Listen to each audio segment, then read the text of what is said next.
What's up everyone, my name is David and today I want to talk to you about one of the best guitars you've probably never heard of, although I'm sure that you've definitely heard of the brand. It's a Fender Lead III.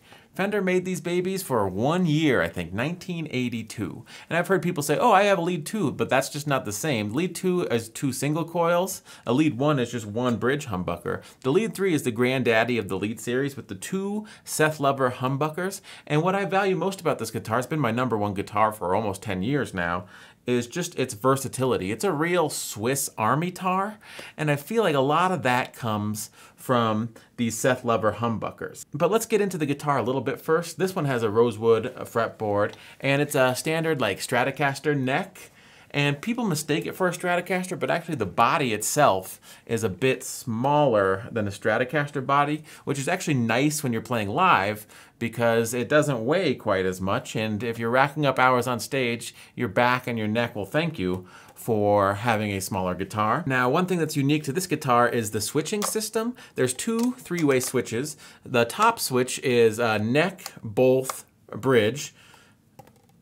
So that's pretty self-explanatory. And then this is a unique coil tapping module. If the bottom switch is forward, that coil taps this. If it's in the middle, it plays both on humbucker, or whatever one you have selected on humbucker. And if it's at the end, it coil taps this. So the only configuration you can't get with this 2 3-way system is single, because you can only tap 1 at a time. But that's okay. And what I love about this is if I'm playing bridge humbucker, I just swing it up, and now all of a sudden I'm playing neck single. And so live, it's a great feature. Another great feature for live playing is that there's just 1 volume knob and 1 tone knob. Now, I never really jived with the 4-knob Gibson style, just because it was so difficult to dial in tones on stage, and I know that some people are masters of that, just using their volume pots and tone pots to create great sounds. But for this, it's dead simple. You know, you got your volume and then your tone. You can't really screw it up, and you're never really reaching for the wrong one. That was my problems when I'd play Gibsons. I'd always reach for the wrong one because there were so many knobs. But other than that, the main thing I love about this, as I said, is its versatility, because it is a Swiss Army tar, and I think one of the main reasons that is because of these pickups. These pickups were designed by Seth Lover, who actually designed the PAF pickups for Gibson, and I think he taught Seymour Duncan how to make pickups. Don't quote me on that, although I am on the internet saying it. But so these Seth Lover humbuckers, they're medium output, and they can handle all sorts of styles. So like your neck single coil can do the clean finger picking stuff. Let's roll a clip.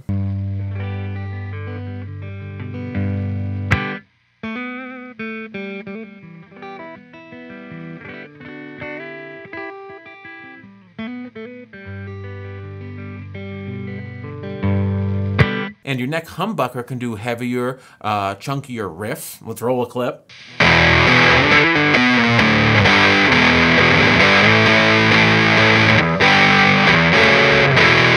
Now, when you have both pickups selected, it can do more of the phasey funk stuff. Roll it.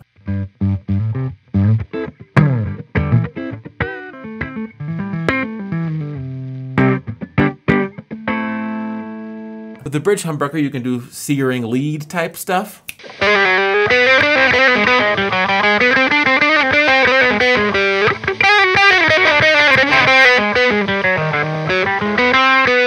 And of course, with the bridge single coil, it begins to sound almost Telecaster-ish, and you can do some twangy country stuff.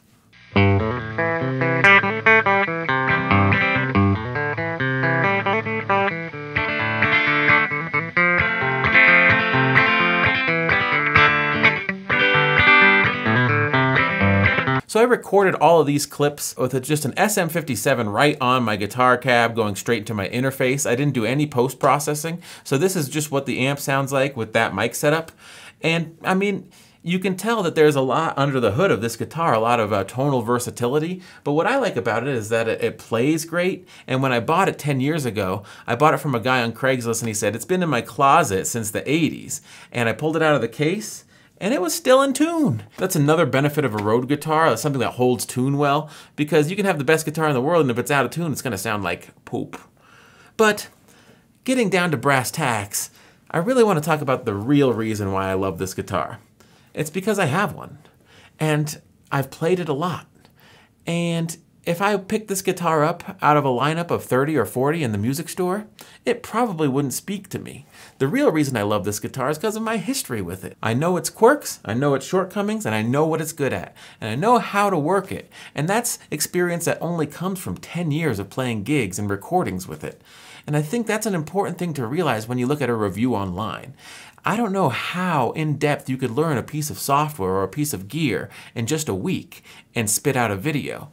Now, my review is coming from 10 years of playing this guitar for hours and hours every week. So anytime you hear a review online, take it with a grain of salt, because everyone has different needs and everyone has different playing styles. You may have noticed my little T-Rex picking style, and that's because I don't use a pick. I play almost exclusively open hand, even when I'm doing leads. Now, you may not play that way, and there may be a guitar out there that suits your needs better. This guitar has the Fender 25.5-inch Stratocaster scale, and you may be used to the Gibson 24 3/4 inch scale, or the PRS 25-inch even scale. And those may be exactly how you're best able to commune with a guitar. You may not like the neck on this thing. You see, it's all a matter of personal preference, and I don't think you should take anyone's word in a review as to whether or not you should purchase an instrument. But for what it's worth, I've had this guitar for 10 years and it gets my seal of approval. So this has just been a quick review of the Fender Lead III guitar from 1982. And I hope you all have enjoyed it. If you did, let me know in the comments what you think of this video. Let me know if there's any guitars I should check out in the future. And take care of yourselves, everyone.